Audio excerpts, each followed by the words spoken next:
On the subject, success champion. On the subject of who inspired me to achieve more in life, to include my degree, I could explain the characters of a few people. My mother, for instance, who is now a professor, she raised three young boys by herself, working two jobs and attending college. I could tell you about my grandfather as well. He loves his family dearly and does everything to show us how to be stand up individuals. However, I want to talk about someone who I didn't really know until I reached the ninth grade. His name is Monte Brooks. Larry Monte Brooks. It was a hot summer day in 2007 on our family street in Liberty, Texas, where I first met him at an age that I could remember. My pops and I were walking from my aunt's house towards this midnight blue Lexus GS 430 parked across the street. Standing next to this vehicle amongst a few others was this physically fit monster that spun words as if he was in a rush to end the conversation. My father introduced him as my big cousin. He spoke to me briefly and gave me a CD that he made. Before breaking the conversation, he gave me his number and asked me to call him if I needed anything. As my pops and I walked away, I asked, where did he stay? Never seen him before that I could remember. My father replied by pointing out the Georgia license plate on his car.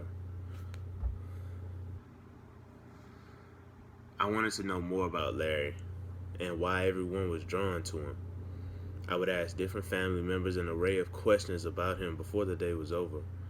When I made it back home that Sunday to prepare for school, I made sure that I called to ask him how to get stronger.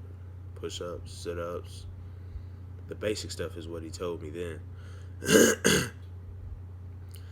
These phone calls would usually last about an hour, and he was patient with my thought process. In 2010, he visited again driving his new 2009 Audi A6 that made people sick. The family made people sick. I had not seen Monte since 2007, but had definitely kept in contact by calling or texting him once or twice a week. You have to understand that this was a little country town where everyone was stuck on Chevrolets with 26 inch plus wheels on them. A lot of us didn't understand the quality of a foreign vehicle, let alone riding one. Whenever he came to visit, all the kids would run up to him and show him love. He and some of my other cousins, Harold, Gerald, and Ernest, would go buy food to start a random cookout. There could be absolutely nothing going on in this neighborhood, but when he showed up, something was bound to happen, something good.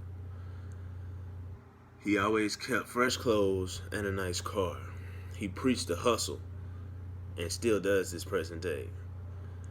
It was evident that he was well off, but I wondered more so, how does he do it? As I grew older, I made it a point to shoot ideas to him before making the move starting in high school, my ninth grade year. He would clean up my calculations and add formulas like we were in a lab. I would execute tasks with the quickness and report back to him with the results as if I was already serving in the Marine Corps. He would take hours out of his day to talk to me about how to achieve goals, make my own avenues, and be different. By 2010, I made a drastic change in the way I carried myself and what actions I would take to succeed far beyond expectation. I had finally caught on to all that he was teaching me. The critical thinking, hard work, talk less, and be different was his spoken word. On our trip home for Christmas in December 2015, after being active in the Marines for 3 years, my wife and I stopped through to visit with him and his family for a few days before heading back to Virginia where I was stationed. It was on this visit where I was able to see him in his element. For the 3 days we were there, he worked from 08 in the morning to 2200 or 10 o'clock at night, and arrived home to 4 children ages 1, 2, 3, and 4, along with this beautiful lady. He didn't get cleaned up, followed by eating and going to sleep, like most people would think you would do after a long day. He didn't go to sleep until after his babies went to sleep. And even still, he was up. On Saturday morning, he could be seen reading about real estate and taxes, or cleaning up before his young ones wake up. When they got up, he had them on a mission to get themselves together so we can go out and do whatever we wanted to do and enjoy the Saturday. He has a nice big home on a hill, a big family, nice vehicles, and rental property. He made sure they were good by working harder than the average. Monte was constantly grinding, and this revealed to me why he was able to buy the things that he wanted and do a lot of the things that a lot of people couldn't do. He wanted more, so he worked hard and still works harder. He inspired me to push for more than what may be expected of me. In Liberty, I was able to see the flash of him. In Atlanta, I was able to see him work with boots on the ground. He did what the majority will not do. He woke up early and went to bed late. That meant I had no excuses. He would say to me, "I'm passing the game down to you. You listen more than you talk.